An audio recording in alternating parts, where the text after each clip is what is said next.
El estallido de la Primera Guerra Mundial se produjo en 1914 y 1918. Anteriormente, tras la derrota de Francia frente al Imperio Alemán, a la cabeza de Bismarck, bueno, Bismarck lo que quiso fue aislar definitivamente a Francia, pues, e intentar acercarse con otros países, por ejemplo, el Imperio Ruso, el Imperio Austrohúngaro, que firmaron pactos durante el último tercio del siglo XIX, pero lo que provocó al final es que Francia y el Imperio Ruso llevaron a cabo a finales del siglo XIX, en los años 90 del siglo XIX, un pacto militar y otros, y bueno, algún que otro pacto más, que eso desembocó en que el sistema de Bismarck decaería, iba a decaer definitivamente, porque al final los pactos se llevan a cabo, porque bueno, hubo pactos secretos, tal, que fueron finalmente descubiertos por otros países, como el pacto que llevó el Imperio Alemán con el Imperio Ruso, se le escondió al Imperio Austrohúngaro. Al final, bueno, ese pacto, bueno, esos pactos de Bismarck propiciaron al final que en 1914 estallara la Primera Guerra Mundial, un conflicto que duraría hasta 1918. El final fue el 11 de noviembre de 1918. Y esto provocó que los regímenes liberales sí que se mantuviesen, pero con la crisis directamente del crack de 1929 y anteriormente, a principios de los años 20, decayeran y se impusieran en Europa, en la década de los años 20, regímenes totalitarios o dictaduras que propiciaron al final pues, que los regímenes liberales no pudiesen frenarlos. Fue además un grave problema porque los regímenes democráticos liberales de muchos de los países no pudieron frenar a estas figuras que al final se convirtieron en dictadores de los países. Y yo voy a poner, o voy a hablar de varios ejemplos en España, en Italia, en Yugoslavia, en Hungría, en Portugal, que fueron, bueno, pues, dictaduras que duraron pues muchos años o varios años. Algunos décadas y otros más de, bueno, años, décadas, que fueron, bueno, pues totalmente, bueno, pues un retroceso pues, para la historia que tenía Europa en el siglo XX. Antes de hablar de las figuras eh, de ambos países dictatoriales, voy a definir primero el término fascismo y comunismo y, y empiezo en ello comenzando con el término fascismo. Es una ideología, un movimiento político y una forma de gobierno de carácter totalitario, antidemocrático, ultranacionalista y de extrema derecha. Su ideología es contraria al comunismo. El fascismo es el mayor desafío para los valores democráticos alumbrados durante la Ilustración. En la Ilustración, gracias a muchas figuras importantes de finales del siglo XVIII, se llevaron a cabo ese sistema de división. Pues existe al final el monarca por un lado, los jueces por otro, las votaciones, es decir, los ministros, bueno, todas esas cosas, ese sistema de ejecutivo, legislativo, etcétera, etcétera, etcétera.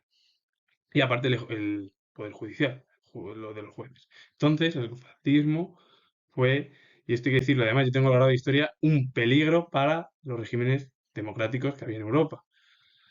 Lo mismo pasa con el comunismo. El comunismo al final es un sistema político y un modo de organización socioeconómica caracterizado por la propiedad en común de los medios de producción, así como la inexistencia de clases, del mercado y del Estado. El comunismo incluye varias escuelas de pensamiento.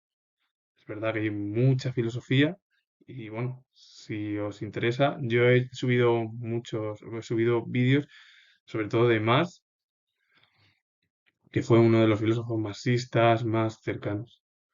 Incluso, bueno, también se puede hablar de otros filósofos dentro del ámbito del comunismo. Pero lo mismo que pasa con el comunismo y el fascismo al final son regímenes contrarios a esos valores democráticos, que es como sucede, es decir, y como sucedió además en la Unión Soviética, en los años 20, y luego surgió la Guerra Fría, esa división de Europa y del mundo en general por dos potencias, Estados Unidos y la Unión Soviética. Ahora sí que ya empiezo hablando ya de las principales figuras dictatoriales de los años 20 en Europa. Y el primero de ellos fue Mussolini. Benito Mussolini nació el 29 de julio de 1883 en Predapio, en Italia, y murió el 28 de abril de 1945 en Giulino, Azzano, en Italia. Bueno, fue ejecutado al final, sí, le ejecutaron, los aliados le encontraron, intentó escapar y le vieron y ahí bueno, estuvo colgado. En 1912 Mussolini se acercó al Partido Socialista Italiano. Finalmente fue político, militar y dictador italiano, y contrario al ese socialismo. Se convirtió en esa idea de, bueno, cercana así al extremo, S- diría yo, teniendo el grado de historia. Es decir, se cambió del ala izquierdista, tal, a ese ala del extremo, cerca, bueno, sí, del extremo de la derecha. Fue presidente del Consejo de Ministros Reales de Italia en 1922 hasta 1943. ¿Qué pasó justo en 1943? Italia se metió en la Segunda Guerra Mundial, pero bueno, empezó a perder, se metió en líos y tuvo que ir a Alemania pues, a recuperar un territorio, porque parte del territorio quedó dividido en dos. Entonces, luego se proclamó duce de la República Social Italiana desde 1943 hasta 1945. Pero claro, era un estado títere al final de Alemania. Es decir, y claro, esto es lo mismo que pasó, como he dicho en el vídeo, que de Constantino, que el monarca Víctor Manuel III de Italia apoyó la figura de Mussolini, porque llevó a cabo la marcha sobre Roma con las camisas negras, que por cierto se han cumplido hace poco, en octubre, es decir, hace unos meses, 100 años de ese acontecimiento, es decir, un acontecimiento que fue muy grave. Y también es porque durante la Primera Guerra Mundial los regímenes liberales se tambalearon y aparecieron los regímenes totalitarios en varios países europeos. Y otra cosa más que decir, Mussolini se acercó a Hitler cuando Hitler obtuvo el poder en Alemania, en 1933. Miguel Primo de Rivera nació el 8 de enero de 1870 en Jerez de la Frontera o Jerez, que se encuentra en Cádiz, y murió el 16 de marzo de 1930 en París. Fue dictador y militar español. Fue Primo de Rivera la figura que dio el golpe de Estado contra el gobierno español, el 13 de septiembre de 1923. Y el monarca, por aquel entonces, Alfonso XIII, le dio su apoyo. Similar a lo que pasó con el monarca italiano, Víctor Manuel III de Italia. Haz algo similar.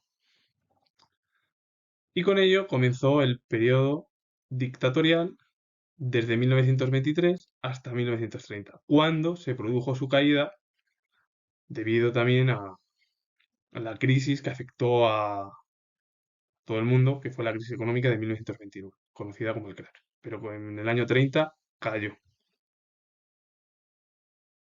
Nicholas Horthy nació el 18 de junio de 1868 en Kenderes, en Hungría, y murió el 9 de febrero de 1957 en Estoril, Portugal. Fue noble, militar y político bueno, que desempeñó el cargo de regente de Hungría desde 1920 hasta 1944 y encabezó un régimen autocrático conservador, que tuvo además, esto hay que decirlo, tintes cercanos al fascismo. Una figura también, a ver, que no es tan conocida como las anteriores, pero que estuvo, bueno, involucrado directamente, esto hay que decirlo, en la Segunda Guerra Mundial, sobre todo más por los tintes.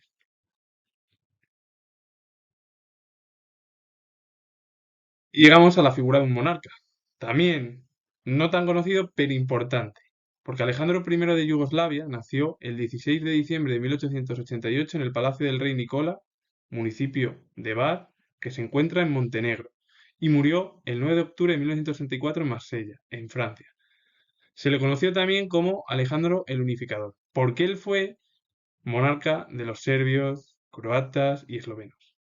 Y finalmente lo que llevó a cabo es la unión en un nuevo país, Yugoslavia. Claro, se dice de él que tenía un carácter sencillo, tenía unas maneras afables y vida familiar tranquila.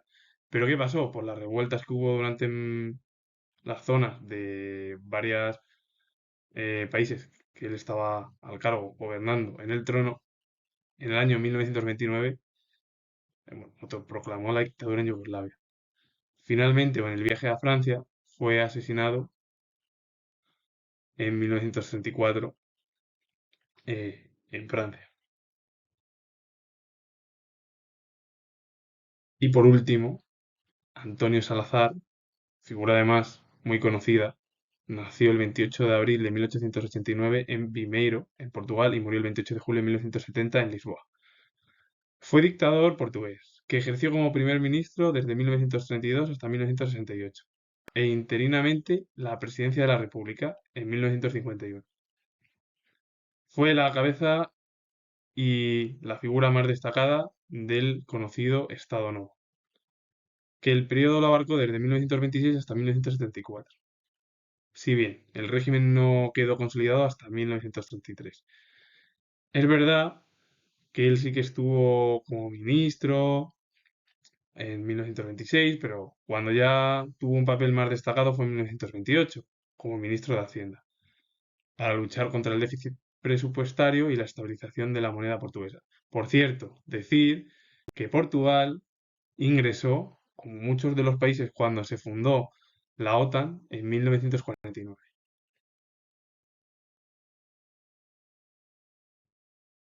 Esto continuaría en la década de 1930, cuando subieron al poder otros regímenes totalitarios en Europa. Además, bueno, muy conocido, bueno, el más conocido fue el de Alemania, pero bueno, hubo luego en varios países regímenes diferentes.